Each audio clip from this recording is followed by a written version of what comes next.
Pues amados, el, el título de la palabra de hoy, como dice en la invitación que hice, es Iré a mi Padre. ¿Por qué este título? Porque no podemos ir a nadie más. Nadie más puede otorgarnos el perdón que nuestra alma necesita.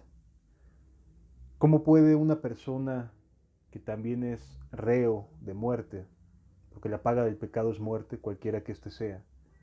¿Cómo puede alguien que también es reo de muerte otorgar un perdón? La verdad es que el único que puede librarnos de, de nosotros mismos, de nuestras propias pasiones y deseos, es Dios. Es el único. Y el único lugar donde podemos ser librados es en su presencia, en la cruz. No hay otro lugar. No busquemos otro lugar. También se los digo, no busquemos ir a nadie más. Por eso el tema de hoy es Iré a mi Padre. Y está basado en la parábola del Hijo Pródigo, en el Evangelio de Lucas capítulo 15. Si me quieren acompañar, por favor, si tienen una Biblia a la mano, Lucas capítulo 15, versículos 1 y 2. Dice de la siguiente manera: Se acercaban a Jesús todos los publicanos y pecadores para oírle. Y los fariseos y los escribas murmuraban diciendo: Este a los pecadores recibe y con ellos come. Jesús estaba atendiendo, estaba buscando compartirles las buenas nuevas del Evangelio a publicanos y pecadores.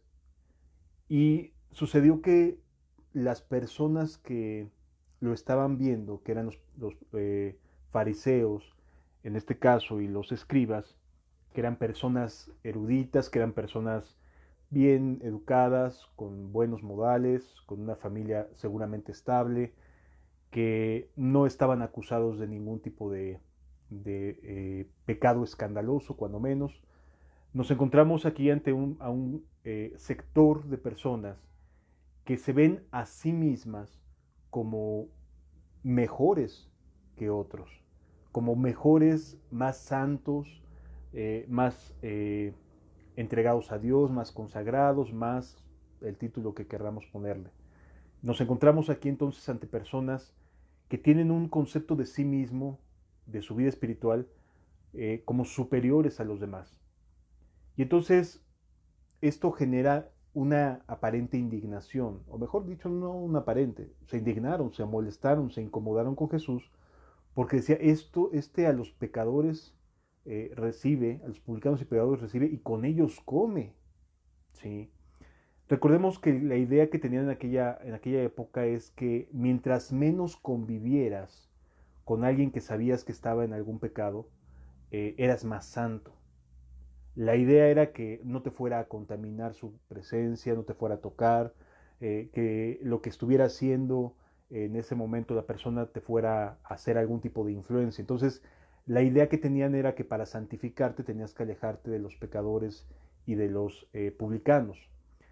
Por lo tanto, les llama mucho la atención que Jesús reciba a los pecadores y reciba a los publicanos, personas que no eran bien vistas en la sociedad judía. Y entonces Jesús les refiere la siguiente parábola y les dice, entonces Él les refirió esta parábola y comienza a dar tres parábolas acerca de lo que significa el reino de los cielos tratando de venir a salvar lo que se había perdido. Y entonces Jesús lo que explica es cuál es la razón de que estuviera en la tierra. Si la razón que estuviera en la tierra era venir por los justos, pues la verdad es que no tendría ningún sentido el sacrificio que hizo, si las personas fueran justas por sí mismas. Pero la verdad es que nadie puede ser justo por sí solo. Necesitamos entrar por la puerta angosta, necesitamos entrar por medio del sacrificio de Jesús. Entonces, nos narran dos parábolas, una es la de la oveja perdida, otra es la de las 10 dracmas cuando se pierde una de estas, y la tercera que es la que el día de hoy quiero que podamos reflexionar, es la de el hijo pródigo. ¿Por qué? Porque en los tres casos, en las tres parábolas, una persona se pierde. Una es comparada a la oveja, otra es comparada con un dracma que se pierde dentro de casa y otra es comparada con el hijo que se va a una provincia muy lejana y despilfarra todos los bienes de su padre. En otras palabras, en los tres casos,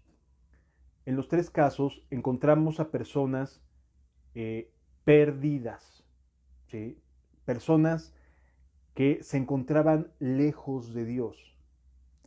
Y no tan lejos de Dios también es cierto. Porque, por ejemplo, la mujer que se le pierde el dracma está en su propia casa.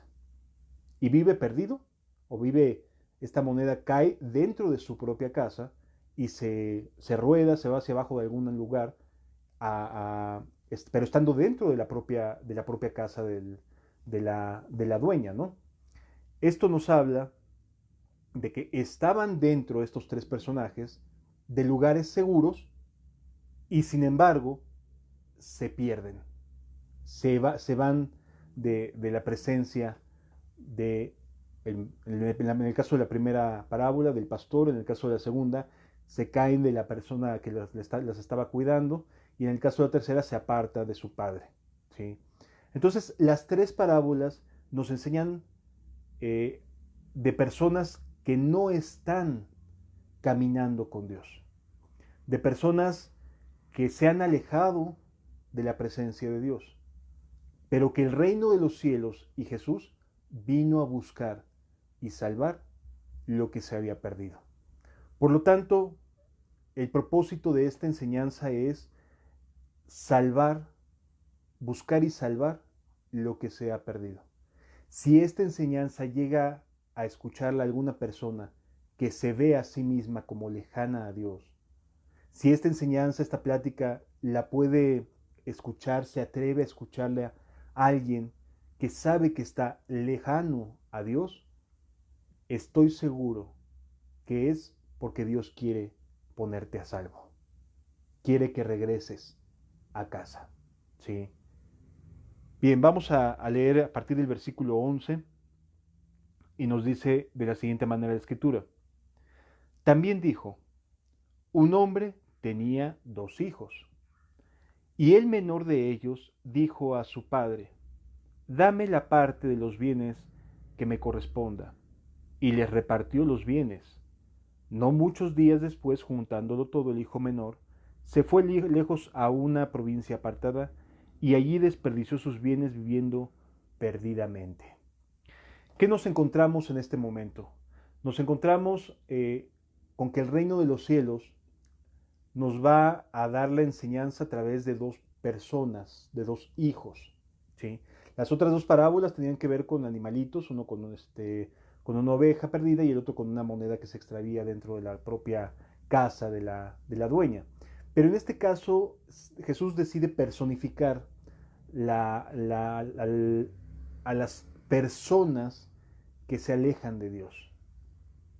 Nos encontramos aquí con que un padre tenía 2 hijos y nos llama la atención que dice la escritura, y el menor de ellos dijo a su padre, dame la parte de los bienes que me corresponda, y le repartió los bienes, y les repartió los bienes. Lo primero que salta a la luz es que los bienes normalmente no se repartían a menos que hubiera fallecido el padre. O sea, en aquella época, lo mismo que hoy, cualquier testamento tiene que ser ejecutado hasta después de la muerte del testador. Del que está dejando los bienes. En este caso, llama la atención que sea el hijo más joven el que de manera impetuosa, el que de manera atrevida, le pide al papá que le dé los bienes por anticipado. O sea, no, ni siquiera se esperó a que el papá pues perdiera la vida o muriera, sino que nos damos cuenta que el hijo tiene un corazón malo, tiene un corazón que ya le urgía por alejarse del ambiente en el cual estaban viviendo. La mayoría de las personas que hoy en día asisten a las congregaciones o asisten a algún lugar, probablemente vivan muy bien durante algún tiempo. Y llegado el momento, llegado a un punto, puede existir la posibilidad de que se cansen, se fastidien, se harten, decaiga su ánimo, y en lugar de crecer el amor y la misericordia y que lo disfruten, comienza como a haber un deterioro en la relación con el Padre. Y cuando un ser humano comienza a tener un deterioro en su relación con Dios, también las cosas que rodean a Dios, las cosas que tienen que ver con su vida espiritual, comienzan a hacerse pesadas y cansadas para esa persona. De tal manera que cuando vemos aquí en esta escritura que el hijo toma la iniciativa de pedirle al padre, sin que todavía hubiera un momento en el cual el padre fuera a fallecer, para poder repartir sus bienes o dejar un testamento, se lo pide en vida, ¿sí? Lo cual nos refleja una cosa: yo ya no quiero estar aquí. Es lo que el joven estaba diciendo con esta manera de actuar. Dame la parte de los bienes que me corresponde. Es algo así como devuélveme aquello o dame aquello que me corresponde y yo hago con ella lo que yo desee, ¿sí? En otras palabras, el hijo no estaba contento en el ambiente en el cual estaba desarrollando su vida. No estaba a gusto, se sentía incómodo, se sentía desgastado, se sentía cansado, se sentía ya que no era su lugar, entre comillas. ¿Sí? Y entonces le pide al padre, y no mucho tiempo después toma sus cosas y se va. Seguramente vendió, los días que pasaron fueron nada más para poder vender lo que se tenía, lo que le habían tocado, los terrenos, etcétera, lo que le hubiera tocado, y agarra y se va. Y dice la escritura que se va a una provincia lejana. Ahí te deja ver que de verdad no quería ya estar cerca. Algo le había traído de alguna otra ciudad, de alguna otra provincia, porque llama la atención que vende todo y de inmediato se va. Nos deja ver que esta persona ya no estaba a gusto en este ambiente. ¿Sí? Lo mismo sucede con las personas hoy en día. A lo mejor si tú eres alguien como que te puedes identificar con este hijo que se va, que se aleja, seguramente tuviste argumentos para poder tomar esa decisión. Este joven tuvo argumentos en su cabeza. Tuvo que poner estos argumentos, estas ideas en su cabeza, permitir estas ideas en su corazón para poder tomar esta decisión. Y cuando ya la persona no se siente contenta, no se siente a gusto, a lo mejor siente que se está comprometiendo demasiado, a lo mejor le hacen pensar que hay otros espacios más interesantes, otros lugares más atractivos, más divertidos, más eufóricos, o sencillamente se ha cansado de amar. Entonces dice: yo ya mejor patitas, ¿para qué las quiero? Me retiro, ¿sí? Me voy. Busca la manera de zafarse de ese ambiente porque ya no le es grato, ¿sí? Ya no le está bendiciendo, pero no porque el padre sea malo, sino porque el corazón de este joven ya no está en un estado de agradecimiento, ya no se encuentra en un estado de entrega a su padre, ya no se siente contento en el lugar donde está viviendo y toma la decisión de mejor retirarse. Y a mí llama la atención que lo que hace es irse a una provincia lejana. Normalmente cuando las personas se apartan de Dios, buscan a toda costa dejar de oír de Dios en todo momento y en todo lugar. Es decir, buscan espacios donde aquel lugar de donde salí no lo vuelve a escuchar ni de broma. Y cuando me refiero a de donde salí, no me refiero a una congregación, una comunión, una comunidad o un movimiento, una iglesia, etcétera. No, me refiero a la presencia de Dios. Buscan la manera de evitar la presencia de Dios. Así como Jonás dijo: Dios me quiere de este lado, me voy para el otro lado. Así también las personas que no se sienten a gusto con las decisiones que Dios toma, buscan la manera de evadirlo e irse lo más lejanos posibles. Por eso te encuentras a personas que un día estuvieron caminando con Dios y que ahora te dicen: yo no quiero saber nada, ni me digas nada. ¿Por qué? Porque están viviendo en una provincia completamente alejada de Dios. ¿Sí? Y entonces en este lugar, alejados de Dios, vuelven a hacer su vida o a refabricar su vida. ¿Sí? Este joven tenía suficientes recursos y dice la escritura aquí que lo que hizo fue irse a una provincia apartada y allí desperdició sus bienes viviendo como perdidamente. ¿Sí? Es decir, no fue inteligente en la manera en que hizo las cosas, sino se dio a la tarea de despilfarrar todo, de entregarse al pecado, de entregarse a los placeres, de entregarse a todas aquellas cosas que no podía hacer cuando estaba con su padre. ¿Sí? Porque le daba pena, porque que fueran a decir, bueno, aquí, como nadie lo conoce, como nadie sabe de ella, hace lo que quiere, vuelve a reconstruir su vida, pero ya lejano a Dios. Por lo tanto, cualquier cosa que le huela a una cuestión de Dios, religiosa, de iglesia, una invitación, una predicación, cualquier cosa, la primera inercia que tiene es de rechazo. ¿Por qué? Porque está viviendo perdidamente. Y en el momento en que está viviendo perdidamente el joven, no recibe absolutamente nada. No le brilla nada más que el placer y el pecado. ¿Sí?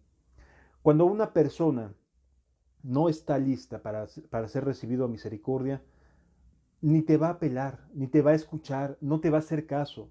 Va a estar completamente cerrado o cerrada a las cosas de Dios. No es algo que le interese. ¿Sí? Está viviendo en su nueva forma de vida, en su vida, en lo que ha decidido estar, en los deleites, en el pecado, está entregado o entregada completamente a vivir del placer, de las emociones, del a ver qué me trae este nuevo día, y así vive perdidamente. Sin embargo, siempre se genera un desgaste, y la diferencia que existe entre vivir lejos de nuestro Padre Celestial y vivir cerca de nuestro Padre Celestial es que nuestro Padre es experto en consolar, en dar aliento, en rejuvenecer las fuerzas, mientras que en el mundo no. El mundo nada más está chupe y chupe y chupe y desgaste y desgaste y desgaste, y a una maldad tienes que agregar otra, y a una mentira tienes que agregar otra mentira, y así vas de mal en peor, desgastándote y gastando, desgastándote y gastando, de tal manera que no recibes ninguna retribución más que a duras penas algunos momentos, algunos destellos de placer o de alegría, y dices, ah, sí, sí tengo alegría. Sí, nadie está diciendo que no. El pecado no es algo que te vaya a hacer sentir mal de manera instantánea. No, el pecado tiene el engaño, la capacidad de producir placer en quien lo practica, pero no es permanente y tiende a gastar y desgastarse. Entonces, mientras más te entregas al pecado, más te demanda, más te absorbe. En cambio, con Dios, mientras más entregado estás, más fortalecido estás. Mientras más encuentras gracia y amor con Dios, te hallas que estás mucho mejor que antes. ¿Sí? Y entonces este joven de inicio llega a esta nueva provincia, feliz, entregado, dispuesto a que nadie le diga nada. Y comienza a disfrutar. Y si alguien le dice, oye, esto te hace feliz, va sobre eso. Oye, por acá te vas a sentir bien contento, va sobre aquello. Es decir, no hay nada que en este momento detenga a este joven para controlar un poco sus pasiones, para controlar un poco sus deseos, y está completamente entregado a esta forma de vida, a este engaño, a esta maldad, y cuidadito con que en ese momento le digas algo relacionado con la provincia de donde venía, porque probablemente te vaya a decir hasta de maldiciones y de groserías. No es el momento para esa persona. Ya el pecado se encargará de desgastar lo suficiente, pero en ese momento no está listo para entender lo que significa misericordia y amor. ¿Sí? El amor que él busca es completamente placentero, es completamente egoísta, no existe para él nada que pueda satisfacerlo más que lo que le están brindando en esa provincia, que lo que le están dando en ese lugar. Pero finalmente las cosas terminan por caer por su propio peso, caen por su propio peso. Y entonces este joven comienza a darse cuenta que hay un desgaste y se comienza a quedar sin dinero. Dice versículo número 14. Y cuando todo lo hubo malgastado, vino una gran hambre en aquella provincia y comenzó a faltarle. Él, mientras estaba disfrutando, no sentía ninguna necesidad de acordarse de nada que tuviera que ver con su padre. Así también, el que vive hoy separado de Dios, no siente tener ninguna necesidad. Es más, te lo dicen, yo no tengo necesidad de Dios. A mí déjame como estoy. Yo en este momento estoy pasándola bien, solamente se vive una vez, y entonces comienzan todos los argumentos que se tuvo que pasar en su cabecita para poder alejarse del Padre, los mismos te los dice de frente. A mí no me estés hablando de esas cosas. ¿Está bien? Se acabó, no vuelvas a mencionarle nada. Finalmente el pecado y la maldad van corrompiendo el corazón del ser humano y lo van haciendo cada vez más infeliz y más desdichado. Entonces, así sucedió con este joven. De momento se dio cuenta que ya casi no tenía. Pues voy a empezar a invertirle, ¿no? Ahora, ahora voy a sentar cabeza, dicen algunos. Ahora sí le voy a echar ganas. Ya estuvo bueno de tanto fiesta, ya estuvo tanto de darle vuelo a la hilacha, etcétera, etcétera. Y entonces ahora sí me voy a poner las pilas. Y comienzas a ver algunas mejorías en su administración o comienza a alejarse un poco de las fiestas, de las parrandas, porque ya empezó a ver que su capacidad comenzó a desgastarse, su habilidad. Oye, es que ya llevo tantos años dedicándome a la parranda que ya como que ya es tiempo de detenerme un poco. Y entonces vas a ver algún pequeño cambio en la actitud de ese joven, porque comienza a darse cuenta que ya su capacidad de poderse sostener en ese ritmo de vida, pues fue decayendo. Y entonces comienza a faltarle. Y entonces, aunado a eso, Dios dice en su palabra que nos va a hablar de amor en el desierto. Y cuando vienen las sequías, es cuando más se nota que estamos en un desierto, que estamos viviendo de la ilusión que el mundo ofrece. Porque las sequías vienen de tiempo en tiempo, de vez en vez.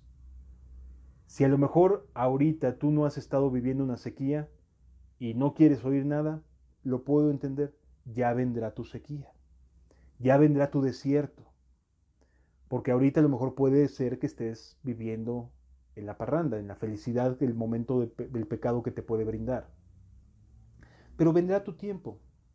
Y para aquellos que ya están en este tiempo, que ya les falta, que ya empiezan a sentir que no tienen de dónde poder agarrarse, porque este joven empezó a ver sus bolsillos y dijo, caray, ya no tengo esto, ya no tengo aquello, ya me está haciendo falta esto, y una sequía grande, y entonces los productos se encarecen cuando hay sequía, porque los tienen que mandar a traer de otro lado, y ya no me está alcanzando con lo que tenía.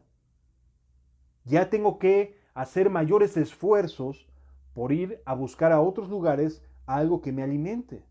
Y así el pecado hace lo mismo. Tienes que ir a más y a más buscando alimentarte. Y cada vez te vas dando cuenta que los esfuerzos son más demandantes para poder sentir esos momentos de alegría, para poder tener esos momentos de aparente felicidad. Así de igual manera, una sequía implica que todo alrededor se va a encarecer. Todo va a costar más, todo se va a elevar y así este joven vio que todo lo que tenía comenzó a diluirse y empiezan a caérsele sus ilusiones, como edificios que van cayendo uno y otro y otro.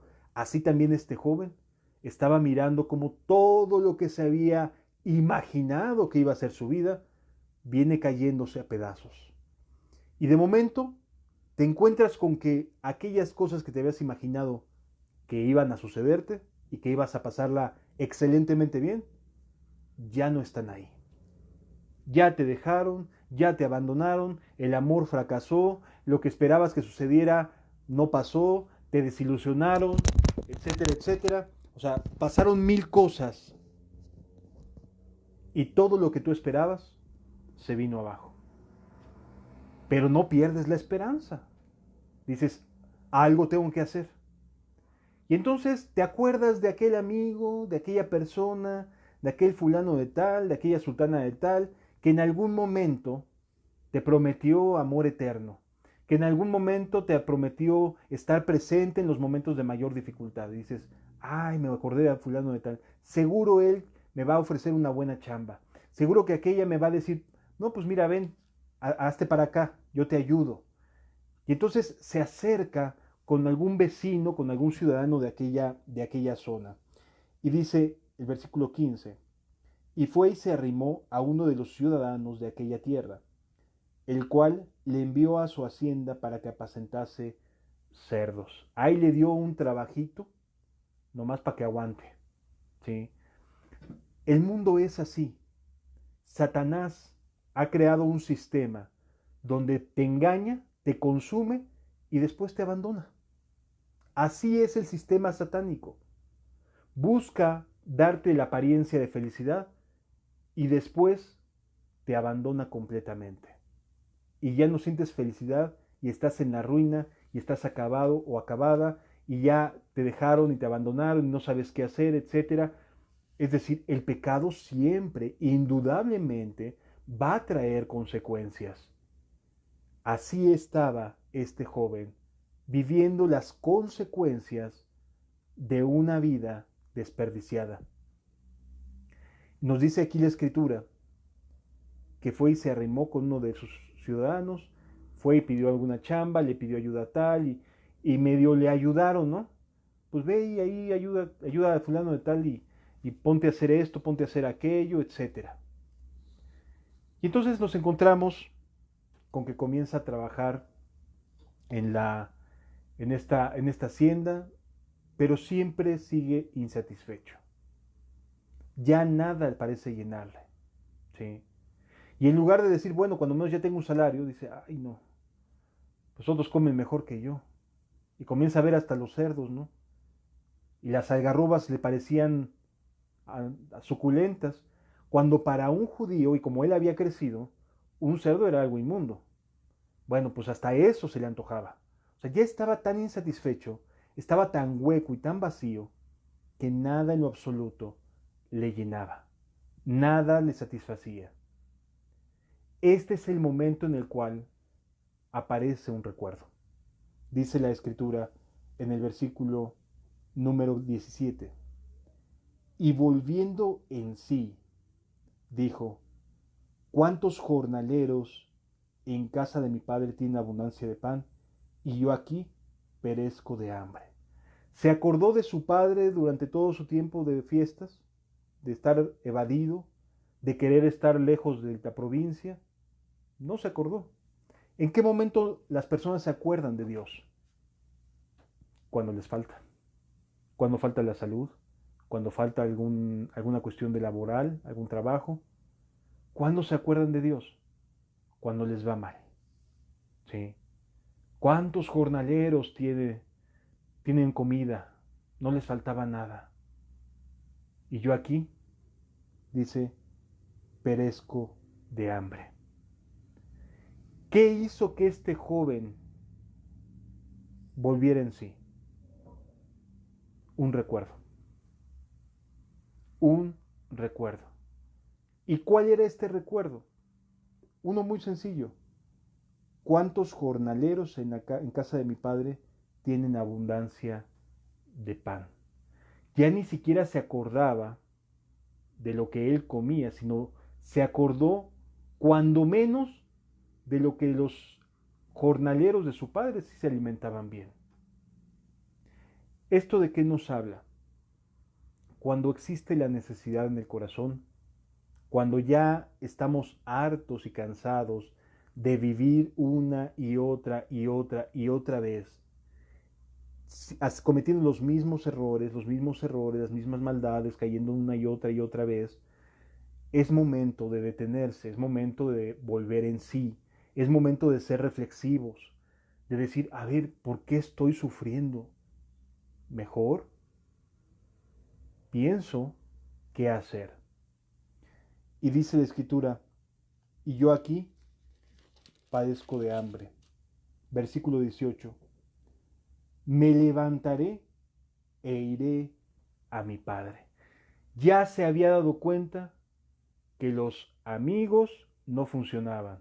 Ya se había dado cuenta que los amores que había cultivado durante todo ese tiempo de estar lejos de Dios no le servían de nada. Ya se había dado cuenta que no tenía nada en que apoyarse, ni quien le tirase una mano para poderlo ayudar. Ya se dio cuenta en este momento de lo que se había perdido, de aquel lugar de donde había salido, y no era para nada como lo que estaba viviendo. Y es que, amados, solamente cuando el reino de los cielos se nos manifiesta y nos deja ver su hermosura, su paz, su benignidad, su bondad, la fe, la mansedumbre y la templanza, es cuando hacemos el contraste con lo que estamos viviendo y entonces volvemos en sí. Por eso es bien importante entender que para que una persona se arrepienta genuinamente, no solamente tiene que haber regaños y hablar de pecado y estar macheteando todo el tiempo en contra de la vida y la conducta de las personas. La verdad es que si predicamos a Cristo y a este crucificado, su reino y su justicia son tan brillantes, son de tanta luz, ¿qué crees que va a generar en el corazón de quien no está ahí? Arrepentimiento. ¿Por qué? Porque va a haber un contraste entre lo que estoy viviendo y lo que Cristo vive, lo que Cristo nos enseña.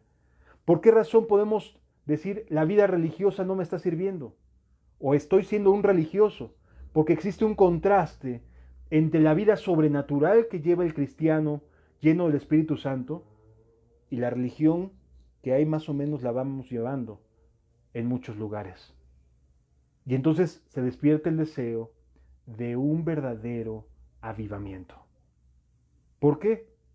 Porque el Evangelio del Reino de Dios está demostrando, está contrastando lo que es el poder de Dios para salvación con lo que llevábamos todo el tiempo pretendiendo vivir. Y entonces decimos, Señor, necesitamos un avivamiento. ¿Sí me doy a entender? En otras palabras, en lo que Él pensó es en el reino de los cielos para nosotros.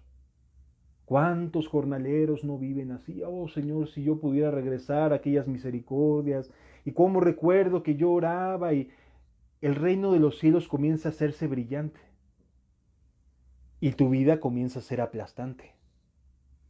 Es el momento de volver en sí. ¿Sí? En ese instante se genera el arrepentimiento. Cuando el contraste entre lo que el Espíritu Santo hace en la vida de un cristiano y la ausencia de ese mover del Espíritu en tu vida, dices, lo necesito. Necesito que algo pase en mi corazón. Necesito que algo suceda en mi vida. Yo no puedo seguir viviendo de la misma manera. Este contraste entonces genera que este joven vuelva en sí. Y entonces dice, ¿qué haré? Me levantaré e iré a mi Padre. Aquí ya no se trata de ver quién me ayuda. Se trata de ir al único que puede ayudarme.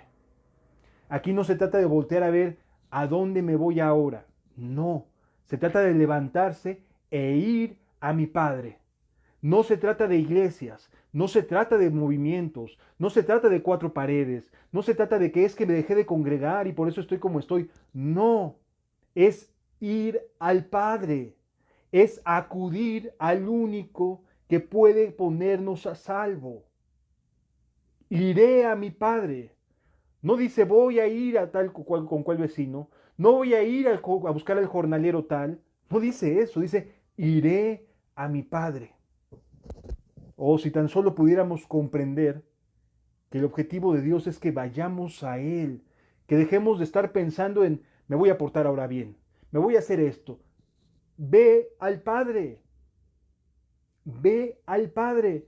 Olvídate de las cuatro paredes a las que se le llama iglesia. Ve al Padre. ¿Y sabes dónde está Él? Cerrada la puerta detrás de ti. Ora a tu Padre que está en lo secreto y tu Padre que está en lo secreto te recompensará en público. Ora a Dios en lo secreto. No necesitas esperarte al siguiente domingo o a la siguiente reunión o a las cuatro paredes que se abren y te dicen, ven. No digo que esté mal, estoy diciendo que tu concentración debe estar en una sola persona, en el Padre. Por eso esta enseñanza es: iré a mi Padre. Porque ya basta de estar pensando en qué cuatro paredes son las correctas. El único camino, la única verdad y la única vida es Cristo Jesús. A Él y solo por Él podemos acudir al Padre. Necesitamos de Jesús. Necesitamos de ir al Padre. Yo no estoy negando la necesidad de tener comunión unos con otros.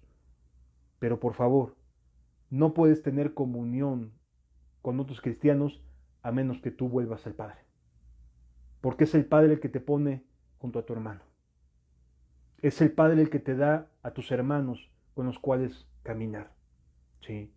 Y entonces aquí la Escritura me dice: iré, me levantaré e iré al Padre.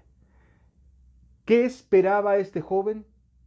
Cualquier clase de reacción, que lo hubieran dado por muerto, que no lo quisieran recibir, cualquier clase de reacción en la provincia de su padre, él sabía que podría ser justa.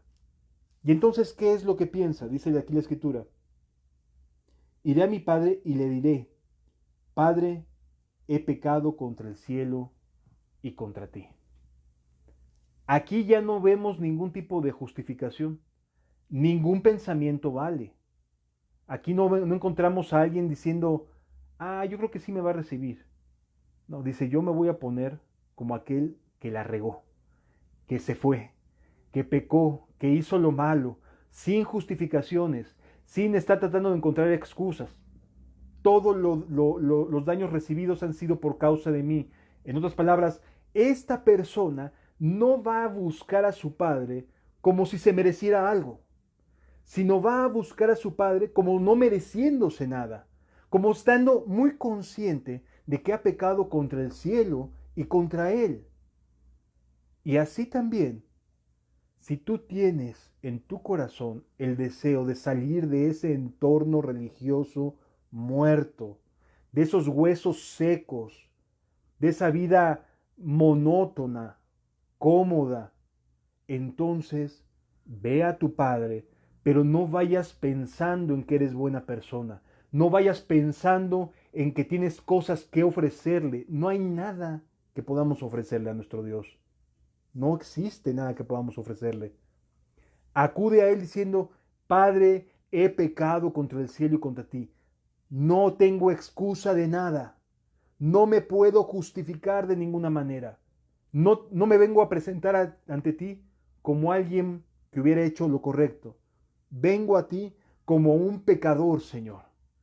Vengo a ti como alguien que te necesita, pero que no merece nada, que está expuesto lo mismo que a tu ira, que a cualquier determinación justa que quieras tener. Solamente te pido algo: déjame trabajar un poco en tu provincia. Déjame estar ahí con tus jornaleros. Yo sé que no lo merezco, aunque sé las migajas, pero déjame estar con tus jornaleros. Fíjense qué distinto, qué cambio hubo de alguien arrogante que creía ser merecedor y sabio para poder ir y gastar todos los bienes que le correspondían, y ahora regresaba diciendo: no merezco nada. No hay nada bueno que pueda ofrecerte. Dice el versículo 19: ya no soy digno de ser llamado tu hijo. Así hay que encontrarse con Dios nuevamente, amado.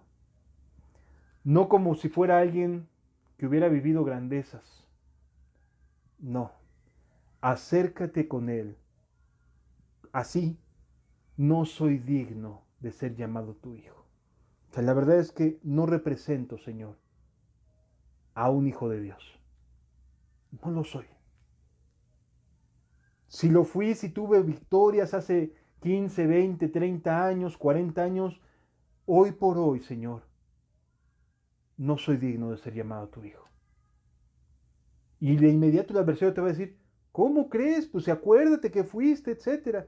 O sea, primero te quería completamente perdido y ahora te está queriendo decir que necesitas decirle a Dios algunas cosas que sí hiciste bien. No todo puede ser malo, ¿verdad? No te pongas a pensar en que hiciste algo bueno. No voltees a nada de tu pasado. No mires nada que creas haber hecho bien. No soy digno de ser llamado tu hijo. Cuando te acerques a Dios, acércate con este estado de conciencia. No merezco la vida de un hijo. No merezco la vida de un hijo de Dios. Es más, me he ganado a pulso el propio infierno. Ese es el lugar que yo merecería. Estoy aquí, sin nada bueno que ofrecerte, sin nada bueno que pueda yo decirte, ayúdame. Todo lo gasté mal. Todo lo hice mal. Todas mis decisiones fueron malas. Me equivoqué de romance, me equivoqué de esto, me equivoqué. Todo lo hice mal. La regué completamente. No encuentro nada bueno en todas mis decisiones. Y por ahí el adversario te dirá, sí, acuérdate que fulano de tal, acuérdate que hiciste esto, acuérdate que ayudaste a sultana de tal. No te acuerdes de eso, eso no vale delante de Dios. No te busques llamar hijo de Dios. No busques eso. Busca llamarte pecador. De verdad. Busca decirte a ti mismo, he pecado contra el cielo y contra ti y no soy digno de ser llamado tu hijo. Sí. ¿Qué más dice la Escritura? Hazme como uno de tus jornaleros. Déjame trabajar. Ya que más da si el día de mañana me quieres mandar al infierno, Señor, me lo merezco. Pero cuando menos déjame estar cerca de tu presencia, Señor. Yo sé que no lo merezco, pero si me dejas estar cuando menos cerca de tu presencia, te lo voy a agradecer. Fíjense qué hermoso y qué distinto es cuando una persona está regresando, que no llega como diciendo, yo fui esto, o yo fui aquello, o yo tuve estas características o aquellas características. No, llega como el pecador que es y llega sin ese título de hijo de Dios. Se lo quitó, él mismo se lo quitó. Deberías de quitarte tú mismo para poder encontrarte con él cualquier cosa a la que le atribuyas algún grado de bondad. Dice la Escritura, hazme como uno de tus jornaleros. Y entonces inicia su camino. Aquí solamente pensó cómo acercarse a Dios, cómo acercarse al Padre. Desde luego que esta manera de pensar la produjo el Espíritu de Dios. Pero todavía tenía un camino para llegar al Padre, porque estaba en una provincia lejana. Y entonces, ¿qué tuvo que hacer él? Algo que se llama esfuerzo. Algo que a nosotros no nos gusta, pero que tuvo que buscar esforzarse. Y entonces inicia un camino de regreso. ¿Tú crees que el adversario de su alma en todo este trayecto no estuvo lanzando dardos? Por supuesto que sí. Detente. ¿Tú crees que en este trayecto de regreso a alguien de sus vecinos o exvecinos le dijo, ¿a dónde vas? Yo te ayudo. Quédate aquí, quédate allá. O sea, en este camino de regreso al Padre seguramente habrán de salir oportunidades para que no regreses, para que no llegues hasta el Padre. Y levantándose, vino a su Padre. Ya nada lo distrajo de ese propósito. Si tan solo pudieras encontrar esta convicción en tu corazón de decir, no quiero ninguna otra respuesta que no provenga de mi Padre, harías todo lo necesario para encontrarte con Él. No esperes respuestas de nadie, amado. Solamente de una persona, de Dios. Cierra la puerta detrás de ti y ahí va a estar Él, dispuesto a escucharte.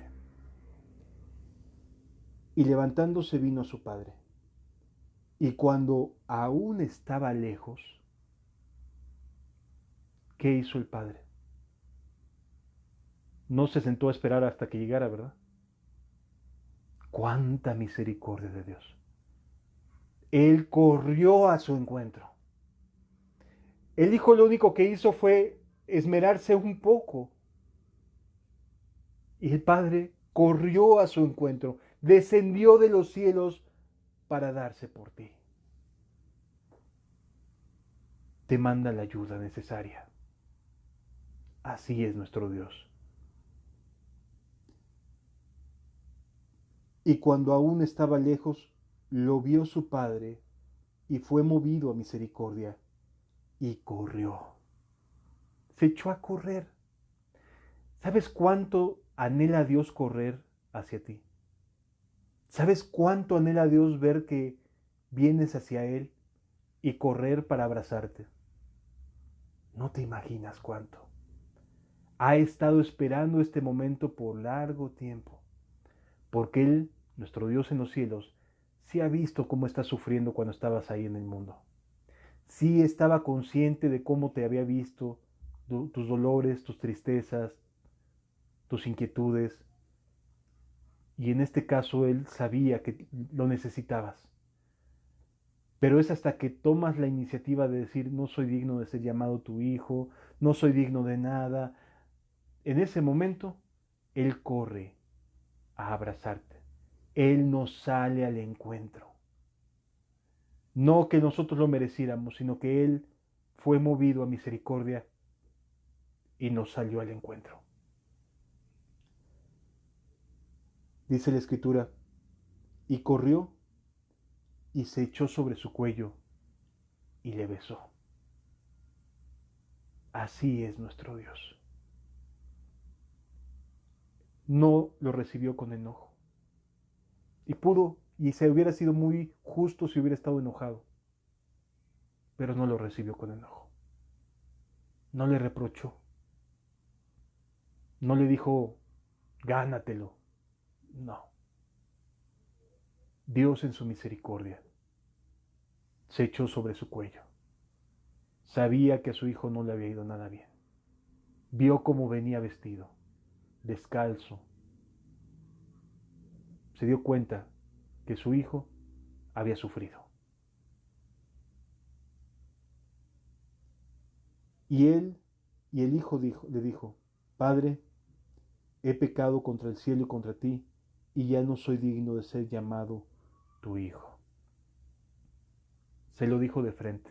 No solo lo pensó, sino se lo dijo de frente. Y le dijo, no soy digno de ser llamado tu hijo. Y yo creo que ante una carga emocional tan maravillosa de un padre que se está abrazando, cualquiera diría, ¿qué hago? ¿Se lo digo o no se lo digo? ¿Qué hago? Confiésale a Dios todo lo que has hecho. Platícaselo. Dile por qué no has sido su hijo. ¿Por qué dices no soy digno de ser llamado tu hijo? ¿Por qué este abrazo que te está dando es pura misericordia suya? Porque tú sabes que no has hecho bien las cosas. Tú sabes que no has creído como debes. Tú sabes que has evitado el compromiso. Tú sabes que has caído en ingratitudes. Que no has sido tan fiel como Él ha querido. Este abrazo te derrite. Pero aún así, dile, dile lo que habías pensado. No soy digno de ser llamado tu hijo. Yo sé que me estás abrazando. Yo sé que me estás queriendo ayudar, pero de verdad, ni aún con el abrazo puedo dejar de pensar que no soy digno, Señor. Perdóname. Sálvame, Señor. Dice, Padre, he pecado contra el cielo y contra ti, y ya no soy digno de ser llamado tu hijo. Pero el Padre dijo a sus siervos, sacad el mejor vestido y vestidle, y poned un anillo en su mano y calzado en sus pies, y traed el becerro gordo y matadlo, y comamos y hagamos fiesta. ¡Wow! ¡Qué maravilloso es nuestro Dios! Amados, tú y yo vinimos en esta época, vinimos en este mundo, en este tiempo, así Dios lo quiso, para mostrar su misericordia sobre ti, sobre mí, para mostrar que Él es un Dios maravillosamente justo y fiel y misericordioso. Y que sí, no merecemos nada, no hemos hecho nada bueno. Y por eso su misericordia brilla mucho más. Por eso es alguien admirable, porque después de tanto tiempo de vivir lejos, hoy estamos cerca. Y entonces le pide a sus siervos, traigan el mejor vestido, saquen un anillo de oro, pónganle zapatos. ¿Sabes quiénes son esos siervos? Nosotros los hermanos. Los que así debemos de recibir a los que estuvieron perdidos. Y aquí aprendemos también, misericordia quiero y no sacrificio. Aquellos que hemos en otro momento, habiendo sido recibidos a misericordia, tenemos que actuar exactamente igual. No podemos juzgar a quien el Padre está amando, a quien el Padre está recibiendo. ¿Quiénes somos para creer que somos más importantes en nuestros juicios o nuestras opiniones? No, mi amado. Ponle calzado a aquel que estaba perdido. Ponle anillo de oro a aquel que no lo tenía. Viste a aquel cuyas ropas están roídas por el pecado. Ese es el anhelo de Dios. Así se actúa con misericordia. Misericordia quiero y no sacrificio es amando como nuestro Padre ama.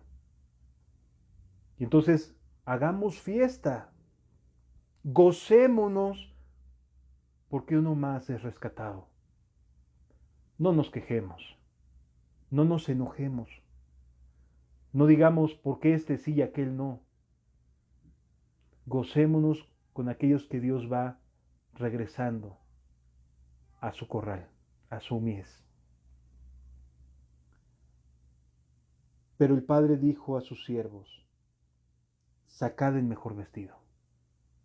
Señor, pero es que este acaba de llegar. Acaba de llegar a poco ya. ¿Ya así nada más? ¿Quién lo trajo? ¿Su buena voluntad o la buena voluntad de Dios? ¿A quién le damos la gloria? A Dios. Porque este hermano muerto era y ha resucitado, perdido estaba y ha sido encontrado. ¿Tú crees que no vale la pena ponerle un vestido nuevo? ¿Tratarlo como hermano? ¿No como alguien ahí de segunda clase, de segunda categoría? De ninguna manera. La misericordia nos enseña a ponerle anillo en el dedo de nuestros hermanos, a calzarlos, a ponerles nuevamente vestidos, a hacer fiesta, a matar al becerro más gordo y hacer fiesta, a gozarnos, porque nuestro hermano ha vuelto a casa. Versículo 24 dice, porque mi hijo muerto era y ha revivido, se había perdido y es hallado, y comenzaron a regocijarse. Y su hermano mayor estaba en el campo, y cuando vino y llegó cerca de la casa oyó la música y las danzas, y llamando a uno de los criados le preguntó qué era aquello. Él le dijo, tu hermano ha venido y tu padre ha hecho matar el becerro más gordo por haberle recibido bueno y sano. Entonces se enojó y no quería entrar. Habrá hermanos que se molesten porque se le hace fiesta a alguien que muerto estaba y ha resucitado, perdido estaba y ha sido hallado. Habrá hermanos que no alcancen a entender lo que significa misericordia quiero y no sacrificio.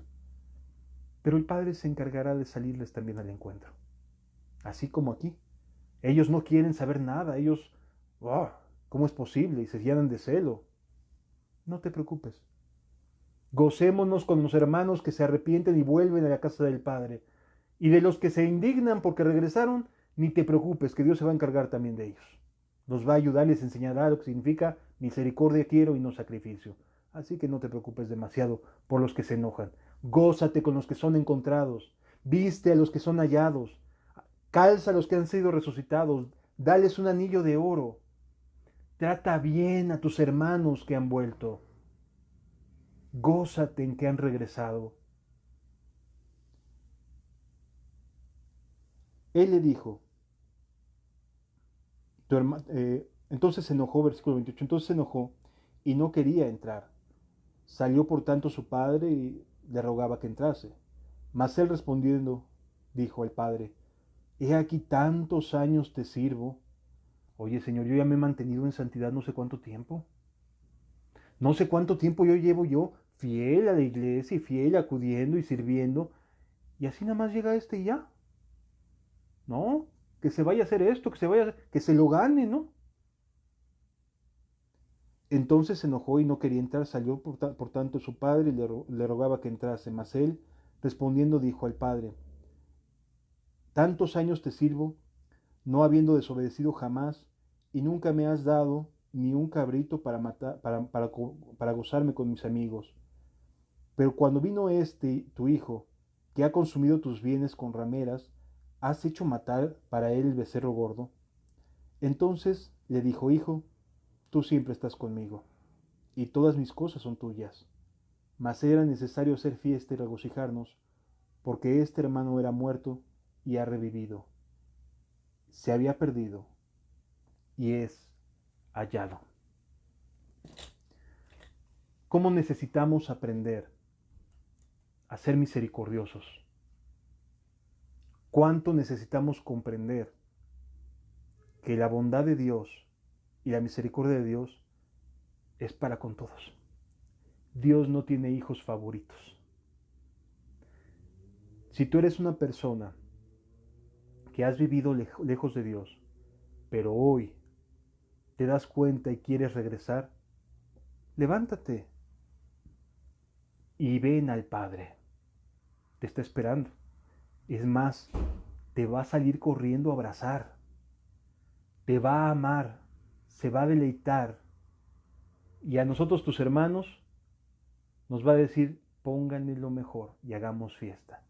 Y por supuesto que hacemos fiesta, ¿cómo no? Porque no hay nada más dichoso, ni nada más gozoso que alguien que estaba muerto en sus delitos y pecados regrese. Ese es el propósito de Cristo en la tierra. Ese es el propósito del Evangelio. Y si nos la vivimos pensando que otros deberían estar fuera y otros dentro y se hacen estas acepciones de personas y se clasifican y se etiquetan, etcétera, etcétera, ¿cómo puede morar el amor del Padre ahí? El amor del Padre se arroja al cuello. El amor de los hijos de Dios es exactamente el mismo que debe morar. Y también se arrojarán al cuello de aquellos que han regresado. Yo te invito a que cierres tus ojos un momento y dejemos que nuestro Padre se arroje a nuestro cuello y que nuestros hermanos y hermanas se gocen con nosotros, porque estabas perdido y fuiste encontrado.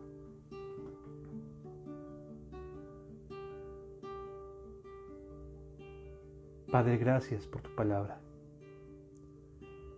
Gracias por ayudarnos, por encontrarnos, Señor.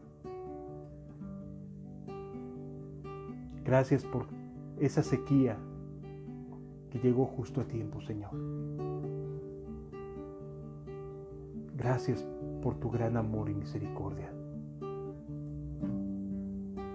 Bendito seas, Señor. No hay palabras para agradecer tanta bondad y misericordia.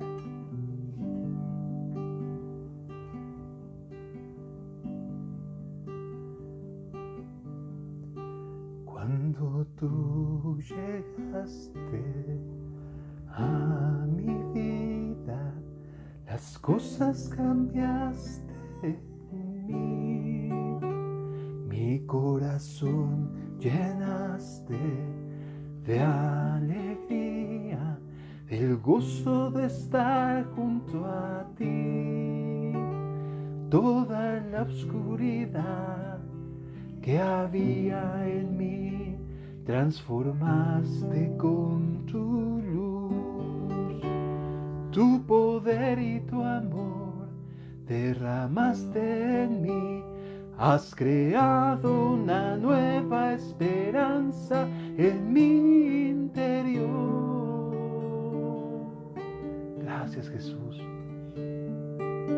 bendito seas por tu misericordia. Cuando tú llegaste a mi vida, las cosas cambiaste en mi corazón llenaste de alegría, del gozo de estar junto a ti. Toda la oscuridad que había en mí, transformaste con tu luz. Tu poder y tu amor derramaste en mí, has creado una nueva esperanza en mi interior. Si yo te amo, no hay bien para mí fuera de ti, te adoro. Has puesto un cántico nuevo en mi corazón. Si yo te amo, anhelo estar junto a ti y te adoraré, te bendeciré y a la sombra de tus alas habitaré. Si yo te amo, anhelo estar junto a ti, te adoro. Has puesto un cántico nuevo en mi corazón.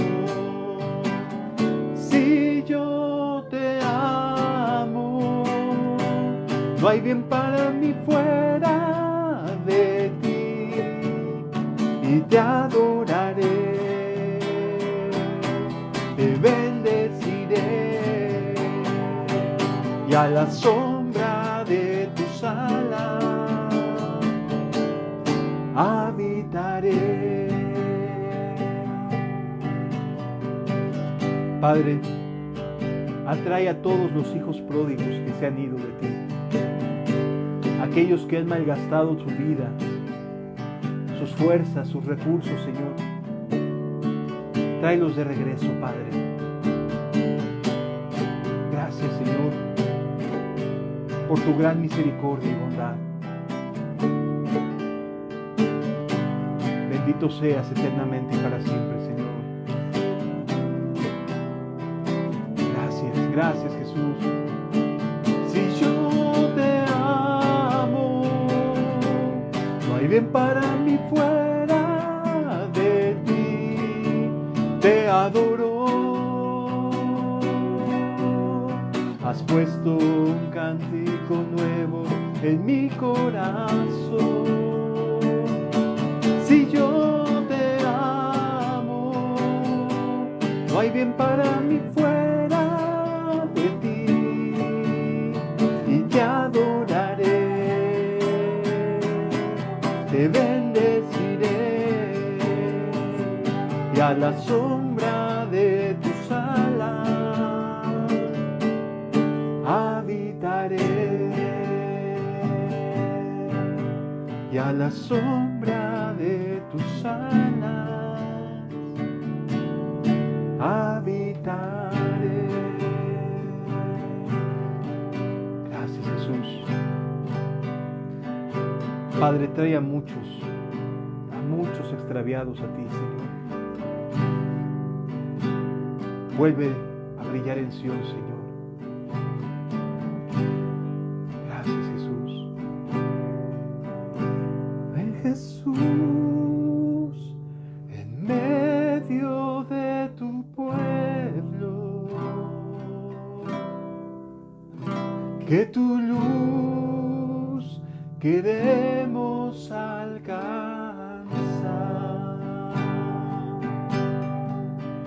y libera la mente del cautivo, que tu gracia y poder atraerá. Hay un pueblo que te ama, tu palabra levanto, despertó de las tinieblas por ti. Hoy queremos servirte a ti y hacer tu voluntad. Da la luz a tu pueblo y libertad. Ven Jesús en medio de tu pueblo, que tu luz queremos alcanzar. Libera la mente del cautivo, que tu gracia y poder atraerá. Y libera la mente del cautivo, que tu gracia y poder atraerá. Gracias, Jesús. Oh, ven, Señor Jesús, Señor Jesús. Oh, ven, Señor Jesús, Señor Jesús. Queremos ver tu gloria brillar en la iglesia. No a los hombres, Señor Jesús, sino a tu nombre, Señor Jesús. Sea la gloria por tu victoria en la cruz del Calvario. Los hombres, Señor Jesús, sino a tu nombre, Señor Jesús. Sea la gloria por tu victoria en la cruz.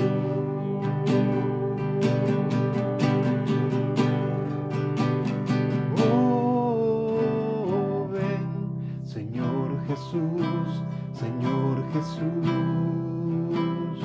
Oh, ven, Señor Jesús, Señor Jesús. Queremos ver tu gloria brillar en la iglesia.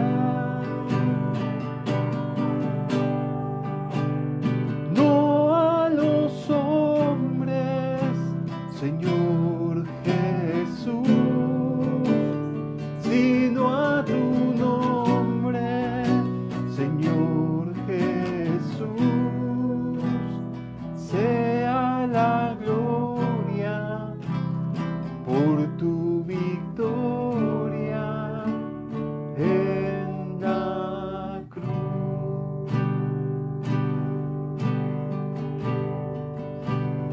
Sea la gloria por tu victoria en la cruz. Gracias, Jesús. Bendito seas, porque has vuelto a dar vida donde ya no la había, Señor.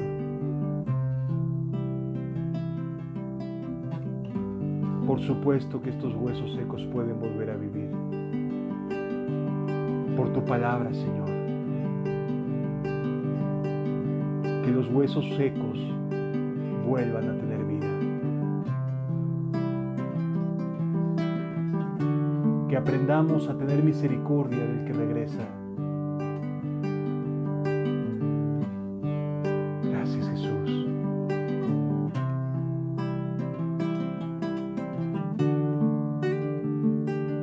Gracias, Jesús. Gracias, Jesús, por tu misericordia. Cuán bueno es estar en tu presencia, Señor. Qué bueno es aprender de ti.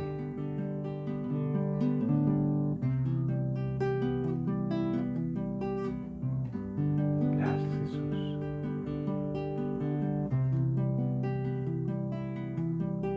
Bendito seas, Señor.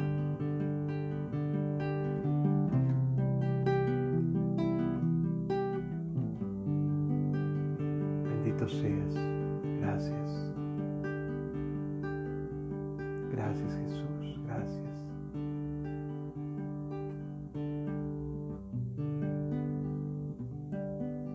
Te amamos porque tú nos amaste primero, Señor.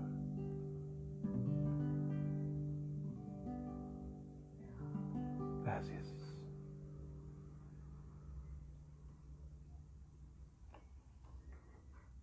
Qué bueno y maravilloso es nuestro Dios.